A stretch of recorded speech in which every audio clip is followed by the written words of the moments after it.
Film taken 2 کا set تیار ہو گیا ہے. فلم کا ہیرو لیام نیسن آج ہی شوٹنگ کے لیے استنبول پہنچا ہے.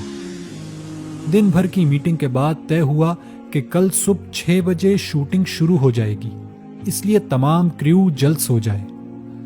صبح 5 بجے یکایک ایک آواز آنا شروع ہو جاتی ہے.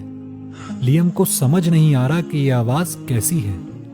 2 منٹ تک یہ آواز آتی رہی اور پھر بند ہو گئی. چنانچہ لیام پھر سو گیا. اگلے دن کی شوٹنگ نے لیام کو تھکا دیا تھا اور کمرے میں آتے ہی وہ سو گیا. ٹھیک 5 بجے صبح پھر وہی آواز آنا شروع ہو گئی اور 2 منٹ بعد بند ہو گئی. لیام بڑبڑا کر پھر سو گیا. وہ 2 ہفتے انہی کیفیات سے گزرتا رہا. لیکن اب لیام کو اس آواز نے، جس میں عجیب سی روح کو سکون دلانے والی کشش تھی، تلاش و جستجو میں لگا دیا کہ پتہ کیا جائے یہ آواز کیسی ہے جو ٹھیک 5 بجے بلند ہوتی ہے. And then when I was doing Taken 2 in Istanbul, the call to prayer, the Muslim call to prayer starts at like 5 o'clock in the morning. So, it's an extraordinary sound. Wow. So the first week it was like, second week it was like, oh, it's kind of quite nice. But the third week I was totally captivated by it. Loved it. So then I thought maybe Islam's the answer. یہ اذان کی آواز تھی. اس اذان نے Liam کے ذہن و دل پر اتنا اثر ڈالا کہ وہ یہ کہنے پر مجبور ہو گیا کہ میں مسلمان ہونے کا سوچ رہا ہوں. اسلام از دی آنسر. اسلام ہی حل ہے. اب لیام کا اپنا فیصلہ ہوگا کہ جس دین کی صدا نے اس کے دل و دماغ کو جھنجھوڑا ہے، اس دین حق کو وہ کب قبول کرتا ہے.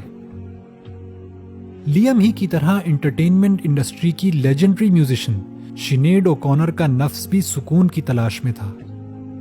اس مشہور گلوکارہ نے ایک انٹرویو کے دوران اعتراف کرتے ہوئے بتایا کہ ان کی زندگی بچپن ہی سے بدسلوکی اور تشدد کا شکار رہی.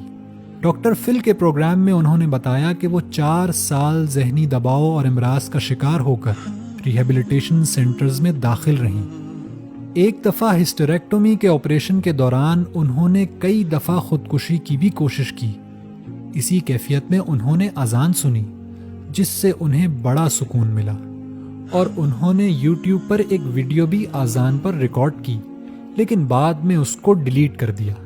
اسی سکون کی تلاش نے انہیں اسلام اور قرآن تک پہنچا دیا اور بالآخر انہوں نے 2018 میں اسلام قبول کر کے موسیقی کو ترک کر دیا. ہالی ووڈ کی مشہور اداکارہ لنڈزے لوہن زندگی میں شہرت اور دولت کی بلندیوں کو چھو چکی ہیں، لیکن ان کی روح اب تک سکون کی تلاش میں تھی. ان کا کہنا ہے کہ جب وہ قرآن پڑھتی ہیں تو ان کو سکون ملتا ہے. انٹرٹینمنٹ انڈسٹری کے ان تینوں مشہور ترین اشخاص کی طرح بے شمار انسان شہرت و دولت کی انتہائی منزلیں دیکھ چکے ہیں، لیکن ان کی روحیں بے سکون ہیں. وہ اپنے خالق کی تلاش میں سرگرداں ہیں. اب یہ مسلمانوں کی ذمہ داری بنتی ہے کہ اپنی انفرادی اور اجتماعی زندگیوں میں اسلام کو قائم کریں اور حق کے متلاشی افراد کے لیے نمونہ بنیں.